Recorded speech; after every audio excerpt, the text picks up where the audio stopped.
میں بہت غریب تھی اور ایک ہوٹل میں کام کرتی اور راستے میں ایک لال حویلی آتی جس کے بارے مشہور تھا کہ جو اس میں جاتا ہے بہت امیر ہو جاتا ہے۔ میں امیر بننا چاہتی تھی۔ ایک دن ہمت کر کے اس حویلی کے اندر چلی گئی تو سامنے دیکھتے ہی میری روح لرز گئی کہ وہاں تو ارم کی ماں اس کے بچپن میں ہی وفات پا گئی تھی۔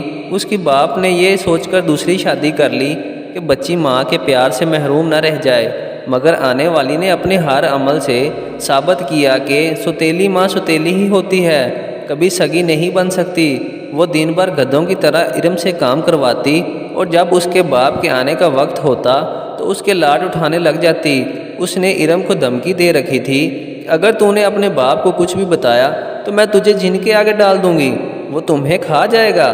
بچپن کی معصوم عمر میں کچے ذہن میں جو باتیں اس کی ماں نے ڈالی وہ ہمیشہ کے لیے ثابت ہو کر رہ گئی تھی۔ ارم کے 2 بھائی بہن بھی تھے جن سے ان کی ماں بہت پیار کرتی تھی اور اپنے بچوں کا غصہ بھی اس بیچاری پر نکالتی تھی۔ وقت کا کام ہے گزرنا اور وہ اچھا ہو یا برا گزر ہی جاتا ہے۔ ارم نے بھی بچپن گزار کر جوانی کی دہلیز پر قدم رکھا تو اس کا باپ چل بسا۔ سوتیلی ماں جو کہ رات کو ابا کے گھر آنے پر مہربان ہو جاتی تھی اب ذرا بھی لحاظ نہ کرتی تھی۔ تیرا باپ مر گیا ہے مگر کوئی قارون کا خزانہ پیچھے چھوڑ کر نہیں مرا جو میں تجھے تعلیم دلواتی پھروں۔ گھر کے حالات پہلے ہی بہت خراب ہیں، اوپر سے مہارانی صاحبہ کا پڑھائی کا شوق ہی ختم ہونے کا نام نہیں لے رہا۔ میں کہتی ہوں گھر سے نکل اور کما کر دیکھ تاکہ تجھے معلوم ہو کہ پیسہ کوئی مفت میں بانٹا نہیں پھر رہا۔ یہ پرچی پکڑ، اس پر ہوٹل کا نام اور پتہ لکھا ہے، کل سے یہاں جاؤ اور کچھ کما کر لاؤ۔ اپنے بھائی بہن کا کچھ سوچ کر شرم کر، مگر نہیں، اپنی فضول خرچیاں ختم ہو تو تجھے کسی اور کا خیال آئے۔ آئندہ میں تمہارے منہ سے کوئی فضول بات نہ سنوں۔ وہ حکم دے کر جا چکی تھی۔ پیچھے ارم تنہا کھڑی اپنی قسمت پر ماتم کنا تھی، مگر وہ یہ نہیں جانتی تھی کہ یہ سب تو اس کے آگے کچھ بھی نہ تھا۔ جو کچھ اس کے ساتھ آنے والے وقت میں ہونے والا تھا۔ وہ اگلے دن اپنی ماں کے بتائے ہوئے ہوٹل پر جانے کے لیے گھر سے نکل پڑی، مگر راستے بہت لمبا اور کٹھن تھا۔ اس کی ماں نے سختی سے حکم دیا تھا کہ وہ پیدل ہی آیا جایا کرے۔ جنگل کے راستے سے گزر کر ہوٹل تک پہنچنا تھا۔ ابھی وہ جنگل کے بیچ میں ہی پہنچی تھی کہ اسے اپنے دائیں جانب سے کچھ آوازیں آئیں جیسے کوئی کہکے لگا رہا ہو، مدھم سریلی ہنسی۔ وہ خوف زدہ سی ہو گئی۔ اس وقت کون ہو سکتا ہے یہاں؟ وہ پہلے ہی نازک سی اور ڈرپوک لڑکی تھی۔ کہکوں کی آواز سن کر وہ مزید خوف زدہ ہو گئی کہ وہ کچھ پوچھتی۔ اس کو ایسے محسوس ہوا جیسے کوئی اس کے ساتھ ساتھ چل رہا ہے۔ کئی قدموں کے چلنے کی آواز سن کر گئی تو تمام آوازیں آنا بند ہو گئیں۔ 2 قدم آگے بڑھائے تو پھر ایسا ہی محسوس ہوا جیسے کوئی ساتھ ساتھ چل رہا ہے۔ ارم نے رک کر ادھر ادھر نگاہ دوڑائی، مگر تاحد نگاہ صرف لمبے لمبے پیڑ تھے۔ وہ تھوک نگلتی چلنے لگی۔ ڈرتے ڈرتے بالآخر وہ اپنی مطلوبہ جگہ پر پہنچ ہی گئی۔ یہ صرف ایک دن کا واقعہ نہیں تھا، اس کے ساتھ ہر روز یہی ہوتا تھا۔ وہ صحیح معنوں میں خود کو لاچار محسوس کر رہی تھی۔ اس نے اپنی سوتیلی ماں کو یہ سب بتایا تو وہ پھر بھڑک اٹھی۔ یہ سب کام نہ کرنے کے بہانے ہیں، مگر میں کوئی بچی نہیں ہوں ارم جو تمہاری باتوں میں آ جائے گی۔ تمہیں چاہیے ہنسی کی آواز سنائی دے یا رونے پیٹنے کی، کام بہرحال تم نے ہی کرنا ہے۔ وہ اسے ڈپٹ کر چلی گئی۔ وہ سونے تو وہی سب کچھ اسے خواب میں بھی دکھائی اور سنائی دینے لگا۔ وہ جاگی تو پسینے سے شرابور تھی اور میرے خدایا یہ سب کیا ہو رہا ہے؟ میرے اللہ میری مدد فرما، میں کل سے دوسرے راستے سے جاؤں گی۔ وہ ارادہ کرتی مطمئن ہو گئی، مگر اس کو سکون تب غائب ہوا جب اگلے روز ہوٹل تک پہنچنے کا ایک ہی راستہ نظر آ رہا تھا۔ ایسا کیسے ہو سکتا ہے بھلا؟ باقی سڑکیں کہاں ٹھیک ٹھاک پریشان ہو گئی تھی۔ یہ کوئی اتفاق نہیں ہو سکتا۔ میں کس کو اپنی پریشانی بتاؤں؟ اس جنگل میں ضرور کچھ نہ کچھ ہے۔ جب کوئی اور راستہ نظر نہ آیا تو وہ جنگل کے راستے ہی چل پڑی۔ ابھی کچھ ہی فاصلہ طے کیا تھا کہ سامنے نظر آنے والے منظر سے وہ اپنی چیخ پر قابو نہ رکھ سکی۔ اس کے پیروں تلے سے زمین نکل گئی تھی۔ وہ یقین نہیں کر پا رہی تھی کہ یہ حقیقت ہے یا نظر کا دھوکہ۔ یہ سچ نہیں ہے۔ وہ خود سے بات کر رہی تھی تو تم کون ہو؟ ارم نے ڈرتے ڈرتے پوچھا۔ میں تمہارا باپ ہوں بیٹی۔ سامنے ایک مٹی کا پیالہ رکھا تھا جس میں اس کا باپ کھڑا تھا۔ تم میرے باپ نہیں، وہ تو مر گیا ہے۔ ارم نے اسے باپ ماننے سے انکار کر دیا۔ ہاں بیٹی، میں مر گیا ہوں، مگر تمہارا مشکل وقت دیکھ کر میں واپس آیا ہوں۔ تم پریشان نہیں ہو، اب سب کچھ ٹھیک ہو جائے گا۔ اس حولے نے ارم کو تسلی دینی چاہی، وہ تو پہلے ہی پریشانیوں سے چھٹکارا چاہتی تھی۔ کیا سچ میں ایسا ہو جائے گا؟ اس نے تصدیق کرنی چاہی۔ ہاں میری بیٹی، اب سب ٹھیک ہو جائے گا، مگر اس کے لیے تمہیں صرف وہی کرنا ہوگا جو میں کہوں۔ بولو، منظور ہے؟ بجھ رہی تھی۔ ہاں منظور ہے ابا، میں نے پہلے کب تیری بات ٹالی ہے جو اب منع کر دوں گی؟ مجھے بس اماں سے چھٹکارا دلا دیں، وہ بڑی ظالم ہے۔ اس کی بات پوری نہ ہوئی تھی کہ وہ حولہ غائب ہو گیا۔ اب کہاں چلے گئے ہو؟ وہ ادھر ادھر دیکھتی رہی، آوازیں دینے لگی، مگر جب کوئی نظر نہ آیا تو وہ ہوٹل کی جانب روانہ ہو گئی۔ وہاں کام کرتے ہوئے بھی اس کے ذہن میں جنگل کا واقعہ گھوم رہا تھا۔ وہ کھوئی سی تمام کام نپٹا رہی تھی۔ مینیجر نے کئی بار ٹوکا مگر اس پر مطلق اثر نہ ہوا۔ پھر اس نے مینیجر کو لال حویلی سے آنے والا کنٹریکٹ کے بارے میں بات کرتے سنا۔ سنو ارم، مہوش نے جانا تھا مگر اس کی بہن بیمار ہے، اس لیے وہ چھٹیوں پر گئی ہے۔ تم اس کی جگہ پر چلی جاؤ۔ مینیجر کے کہنے پر اس نے نفی میں سر ہلایا۔ سر، میں نے گھر جلدی جانا ہوتا ہے، میں وہاں کام نہیں کر سکتی۔ ارم نے انکار کر دیا۔ چلی جا میری بیٹی، لال حویلی چلی جا، یہی سنہری موقع ہے۔ اس کو عقب سے اپنے باپ کی آواز سنائی دی۔ ٹھیک ہے سر، میں چلی جاتی ہوں۔ ارم کے کہنے پر مینیجر نے حیران ہو کر اس کی جانب دیکھا۔ تم نے تو گھر جلدی جانا تھا، پھر اب کیا ہوا ہے؟ وہ اس کے سوالوں پر اپنی پریشانی چھپانے لگی۔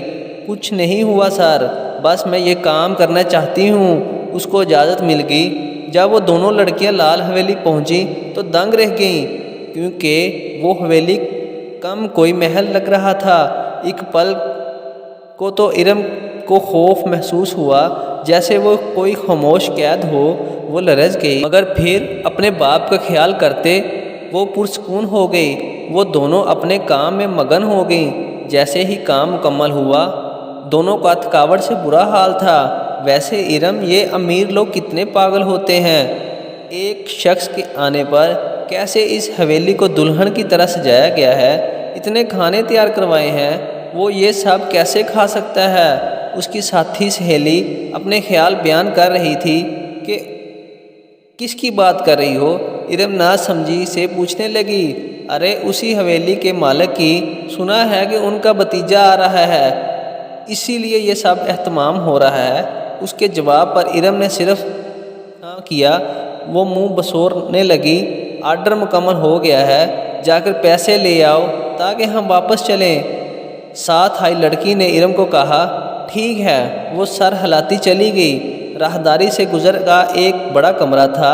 ارم نے دروازے پر ناک کیا۔ کون؟ اندر سے کرخت آواز میں پوچھا گیا۔ سر، ہم قریب کے ہوٹل سے آئی ہیں، ہمارا کام مکمل ہو گیا ہے، ہماری پیمنٹ کر دیں تاکہ ہم واپس جا سکیں۔ ارم نے اپنی بات مکمل کی۔ دوسری جانب خاموشی چھائی رہی۔ ٹھیک ہے، بل دو، یہاں باقی لوگوں کے لیے یہ نارمل ہے۔ اس نے ڈرتے ڈرتے بل اس کے ہاتھ پر رکھا۔ ہاتھ دروازے پر سے غائب ہو گیا۔ اپنا ہاتھ آگے کرو۔ اندر سے وہی کرخت آواز آئی۔ ارم، ایسا نہ کرنا۔ اسے اپنی ساتھی سہیلی کی دردناک آواز سنائی دی تو وہ کھلا کر ادھر ادھر دیکھنے لگی، مگر وہاں چہار سوکھ خوبصورتی اور خاموشی کا راج تھا۔ لڑکی، تمہیں کیا کم سنائی دیتا ہے؟ اندر کمرے میں موجود آدمی چیخا۔ نہیں، ٹھیک سنائی دیتا ہے۔ تو پھر اپنا ہاتھ ایسے ہی آگے کرو جیسے میں نے کیا تھا۔ وہ اسے حکم دے رہا تھا۔ نہیں، ایک اور چیخ سنائی دی۔ ابا! وہ ہول کر رہ گئی۔ یہ سب کیا ہے؟ کس کی بات مانوں؟ وہ کوشش نچ میں مبتلا ہوئی۔ کافی وقت بیت گیا، ہر طرف خاموشی چھائی رہی۔ ارم نے ڈرتے ڈرتے اپنا ہاتھ بند دروازے سے گزار کر آگے کر دیا۔ ایک بھیانک کہکا اس کے کان کے پردے پھاڑنے لگا۔ اس نے ڈر کے مارے ہاتھ واپس کھینچا تو اپنے ہاتھ پر نوٹوں کے بنڈل دیکھ کر اس کی آنکھیں پھٹی کی پھٹی رہ گئیں۔ اتنے سارے پیسے! وہ حیران پریشان نظروں سے بند دروازے کو دیکھنے لگی۔ پھر وہ واپس اس جگہ آئی جہاں اس کی سہیلی کھڑی اس کا انتظار کر رہی تھی، مگر جو وہ واپس آئی تو اس کے پیروں تلے سے زمین نکل گئی۔ اس سے پہلے کہ وہ کچھ کرتی، کسی نے پیچھے سے اس کا منہ دبوچ لیا تھا اور پھر کچھ سیکنڈز کے لیے بعد اس کی آنکھوں کے سامنے اندھیرا چھا گیا۔ صاحب جی، علی صاحب آ گئے ہیں، ملازمہ نے آ کر اطلاع دی۔ صوفے پر شان سے بیٹھے آدمی اسبات میں سر ہلایا۔ ان کو یہیں ہمارے پاس بھیج دو، ملازمہ حکم کی تعمیل کرنے جا چکی تھی۔ السلام علیکم چاچا جان۔ کچھ سیکنڈز گزرنے کے بعد دروازے سے ایک خوش شکل نوجوان داخل ہوا۔ وہ آدمی مستعدی سے کھڑا ہو گیا۔ کچھ وقت پہلے کا رعب غائب تھا۔ آؤ بھتیجے، میرے جگر کے ٹکڑے، بہت انتظار کروایا ہے تم نے۔ وہ دونوں آپس میں باتیں کرنے لگے۔ آپ نے اس حویلی کی بہت عرصہ دیکھ بھال کی ہے اور بہت اچھے سے اس کو سجایا ہے۔ میں اس لیے آپ کا شکر گزار ہوں۔ علی نے مسکراتے ہوئے اپنا چاچا کی تعریف کی۔ تو بھی تم نے کچھ نہیں دیکھا؟ صبح ناشتے کے بعد حویلی کا تفصیلی جائزہ لینا، پھر مجھے بتانا کہ میرے بیٹے کو اپنی حویلی کیسی لگی ہے۔ وہ بھی بشاشت سے مسکرایا۔ جی ضرور، ایسا ہی ارادہ ہے میرا۔ اب ایسا کرتے ہیں کہ کچھ کھا لیتے ہیں، بہت بھوک لگی ہے۔ وہ علی کو ساتھ لیے ڈائننگ ہال کی طرف چل دیا۔ کھانے سے فارغ ہو کر علیم چچا تو سونے کا کہہ کر چلے گئے، مگر علی کو نیند نہ آئی۔ اسے رات کے کھانے کے بعد چہل قدمی کی عادت تھی۔ وہ حویلی کو دیکھنے کی گوش سے واک کرنے لگا۔ ساری حویلی کو ستائش بھری نظروں سے دیکھنے کے بعد وہ تہ خانے کی جانب روانہ ہوا، مگر ایک دم ہی اس کے چچا سامنے آ گئے۔ تم یہاں کیا کر رہے ہو علی؟ علیم نے سخت لہجے میں پوچھا۔ مجھے ڈنر کے بعد چہل قدمی کی عادت ہے، اس لیے میں نے سوچا کہ اسی بہانے حویلی کو دیکھ لیا جائے۔ علی بہت حیران ہوا کہ وہ اس کا اپنی ہی چیز دیکھنے پر غصہ کیوں کر رہے ہیں۔ تم نے یہ سب صبح دیکھنا تھا نا، پھر اب کیوں؟ علیم نے اپنی پیشانی پر آئے پسینے کو صاف کیا۔ اب یا صبح، کیا فرق پڑتا ہے چاچا؟ وہ الجھا۔ فرق پڑتا ہے علی، فرق پڑتا ہے۔ تم جاؤ، جا کر سو جاؤ۔ یہ حصہ ابھی میں نے تمہاری شان کے مطابق بنایا نہیں ہے، اس لیے آندہ تم اس طرف نہیں آؤ گے، سمجھ رہے ہو نا تم میری بات؟ وہ اس کے کندھے میں بازو ڈالے واپس مڑ گئے۔ جی سمجھ گیا ہوں، علی نے سمجھتے ہوئے مسکرا کر جواب دیا۔ علیم چاچا کی کب کی رکی سانس بحال ہوئی، ورنہ اسے تو لگ رہا تھا کہ آج اس کی پول کھل جائے گی۔ وہ دل ہی دل میں شکر ادا کر رہا تھا، مگر کچھ تھا جو علی کو کھٹک رہا تھا۔ وہ بظاہر مطمئن تھا، مگر اندر تجسس کی آگ بھڑک اٹھی تھی۔ کچھ دن یوں ہی گزر گئے۔ ایسے ہی اچانک ایک رات علی کھانے کے بعد چہل قدمی کر رہا تھا جب اس نے چاچا کو دبے پاؤں تہ خانے کی طرف جاتے ہوئے دیکھا۔ وہ ٹھٹک کر رہ گیا۔ یہ کیا ماجرا ہے بھائی؟ وہ سوچتے ہوئے علم کے پیچھے جا چلنے لگا، ایسے کہ اس کو معلوم نہ ہو سکے کہ کوئی اس پر نظر رکھ رہا ہے۔ وہ جیسے ہی تہ خانے کی سیڑھیاں اترا، اسے کچھ آوازیں سنائی دی۔ کیا یہاں اور بھی لوگ رہتے ہیں؟ تو چچا نے مجھے ان سے ملوایا کیوں نہیں کبھی؟ یا یہ مزدور لوگ ہوں گے جو اس جگہ پر کام کرتے ہیں؟ چچا نے بتایا تو تھا کہ وہ اس جگہ پر کام کروا رہے ہیں۔ وہ خود سے اندازے لگاتا دروازے تک پہنچ گیا، مگر اندر کا منظر دیکھ کر وہ اونچا لمبا مرد لرز کر رہ گیا۔ وہ یہ سب دیکھنے کے بعد ہلنے کے قابل نہ رہا تھا۔ کافی دیر بعد جب اس کے اعصاب بحال ہوئے تو واپس کمرے میں آ گیا۔ وہ ساری رات اس نے جاگتے ہوئے گزاری، کیونکہ جو منظر وہ کچھ لمحے پہلے دیکھ چکا تھا اس پر یقین نہیں آ رہا تھا، مگر یقین کیے بغیر اس کا گزارا بھی نہیں تھا۔ گلابی آنچل میں لپٹا چہرہ اسے بے چین کر رہا تھا۔ وہ کون تھی؟ وہاں کیا کر رہی تھی؟ چچا نے اسے وہاں تہ خانے میں کیوں بند کر رکھا ہے؟ وہ یہ سب سوچے جا رہا تھا کہ دور مسجد سے اذان کی آوازیں آنے لگی۔ وہ چچا کے کمرے میں ان سے بات کرنے کی غرض سے گیا، مگر وہ گہری نیند سو رہے تھے۔ آج معلوم ہو گیا کہ وہ آپ 12 بجے تک کیوں سوتے رہتے ہیں، کیونکہ ساری رات آپ کی تہ خانے میں گزرتی ہے۔ مگر آپ یہ کن چکروں میں پڑ گئے ہیں چاچا؟ وہ سوچتا ہوا اب تہ خانے کی جانب بڑھ رہا تھا۔ دروازہ کھول کر وہ سیڑھیاں اتر رہا تھا کہ نیچے حال کا منظر دیکھ کر اس کے پاؤں تلے سے زمین نکل گئی۔ کئی کھوپڑیاں ہوا میں اڑ رہی تھیں جن پر گوشت نہیں رہا، وہ صرف ہڈیوں کا ڈھانچہ تھی، اور وہ ساری اس گلابی آنچل والی لڑکی کی رکھوالی کر رہی تھی۔ وہ سمجھ گیا کہ اس لڑکی تک رسائی اتنی آسان نہیں ہے۔ وہ فوراً چچا کے کمرے میں گیا، ان کی الماری سے سب ڈاریاں نکالی، اور یہ دیکھ کر اسے شاق لگا کہ اس کا چاچا کالی طاقتوں کا مالک تھا۔ علی ان کے لیے بہت فکر مند ہوا۔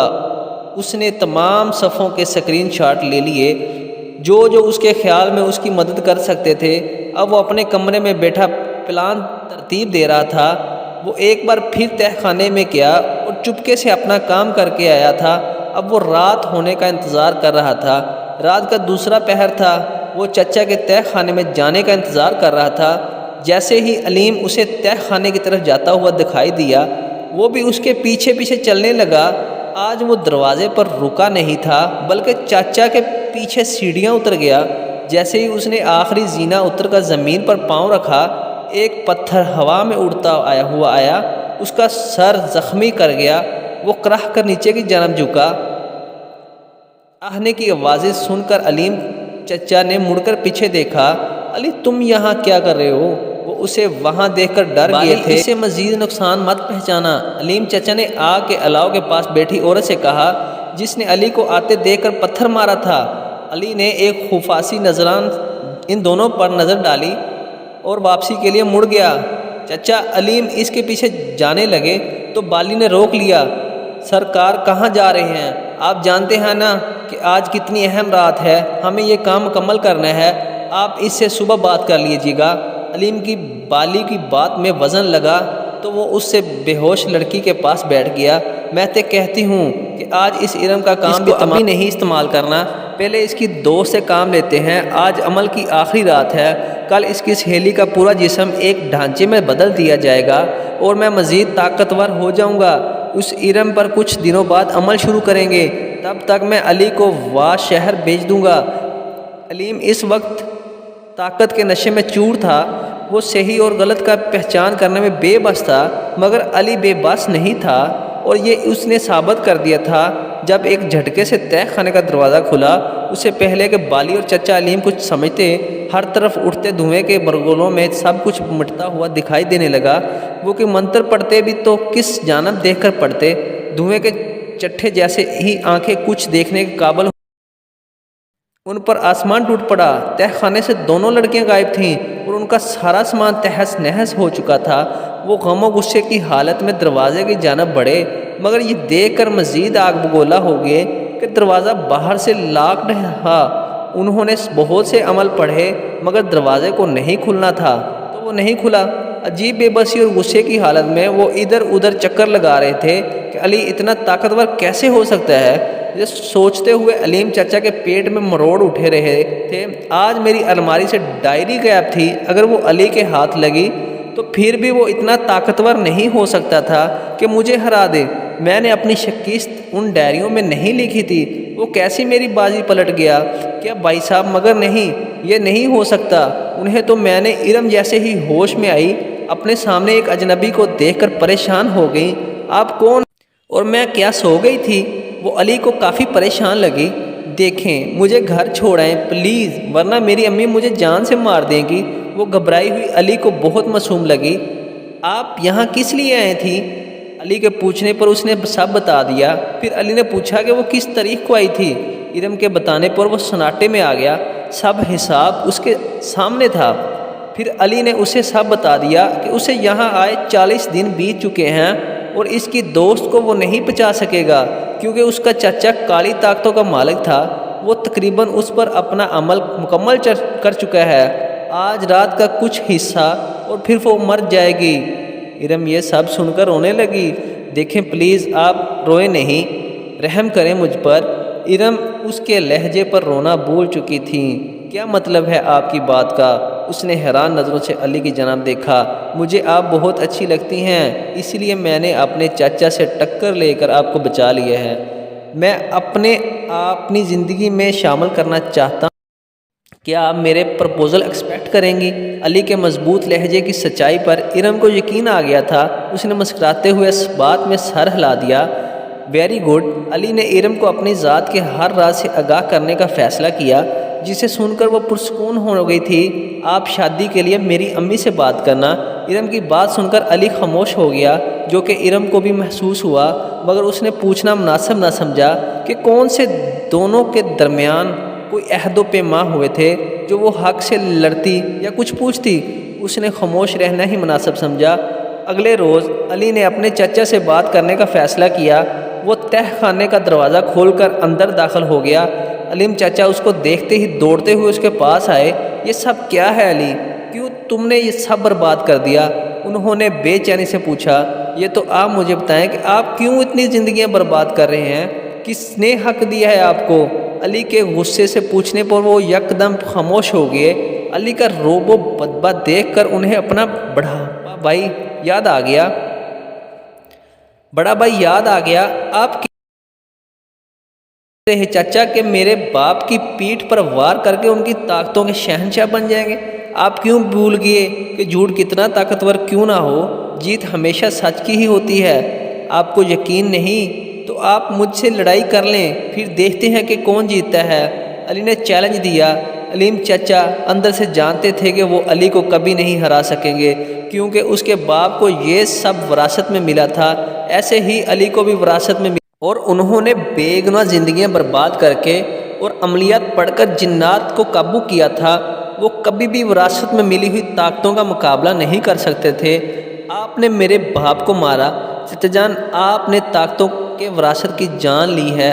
میں اگر چاہوں تو ابھی کھڑے کھڑے آپ کو جلا کر بھسم کر دوں، مگر میری رگوں میں خاندانی خون دوڑ رہا ہے، اس لیے میں آپ کے ساتھ صرف اتنا کروں گا کہ آپ اس قابل نہ رہیں کہ کسی کے ساتھ زیادتی کر سکیں، اور آپ کے تمام موکلوں کو میں نے کل رات ہی آزاد کر دیا تھا۔ یہ کہہ کر علی نے نظریں علیم چچا پر گھاڑ کر کچھ پڑھنا شروع کر دیا، جس سے تہ خانے میں ہر طرف گلاب کے پھول گرنے لگے۔ علیم چچا بے بسی کی مور بنے اپنے ہار دیکھ رہا تھا۔ عمل پورا کرتے ہی علی نے ان سے نظریں ہٹا لی۔ اب وہ بالی نامی عورت کی طرف متوجہ ہوا۔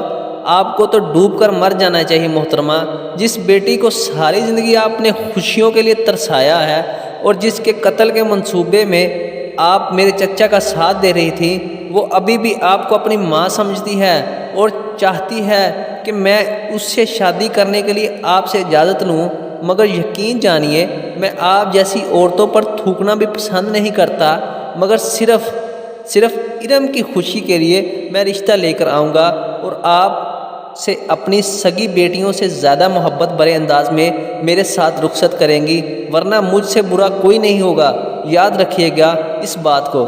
اس کے غصے سے کہنے پر بالی لرز گئی۔ جیسے تم چاہو کہ بیٹے، میں ویسا ہی کروں گی، بالی نے خوف زدہ لہجے میں کہا، اور ہاں، اس نام و نہاد عاشق کو یہاں سے اٹھا لیں اور اپنے گھر لے جائیں، آپ اس سے شادی کر لیں اور یہ آپ کے ساتھ آپ کے گھر رہیں گے۔ میرے گھر میں ایسے لوگوں کے لیے بالکل بھی جگہ نہیں جو اپنی طاقت کا غلط لوگوں پر استعمال کریں، اور پھر جیسا علی نے چاہا نا ویسا ہی ہوا تھا۔ ارم کے گھر واپس لوٹنے پر اس کی ماں نے کچھ نہ پوچھا تھا، بلکہ رانی کی طرح رکھا۔ کچھ ہفتوں بعد وہ علی کے سنگ رخصت ہو کر محل جیسی حویلی میں آ گئی۔ اس دکھوں کی ماری لڑکی کا استقبال کرنے کے لیے اپنے پر پھیلائے کھڑی تھی۔ دوستو، ہم کسی کے لیے کتنا ہی برا چاہیں، یہ کسی کے لیے کتنے ہی گڑھے کھود لیں، لیکن ہوتا وہی ہے جو اللہ کو منظور ہوتا ہے، اور اللہ تعالیٰ کسی انسان پر اس کی اقدار سے زیادہ تکلیف یہ آزمائش نہیں ڈالتا۔ تکلیفوں اور پریشانیوں سے گزرنے والوں کو ایک دن اللہ ضرور آسانی مہیا کرتا ہے، کیونکہ یہ اس کا قانون ہے۔ اس بارے میں آپ کی کیا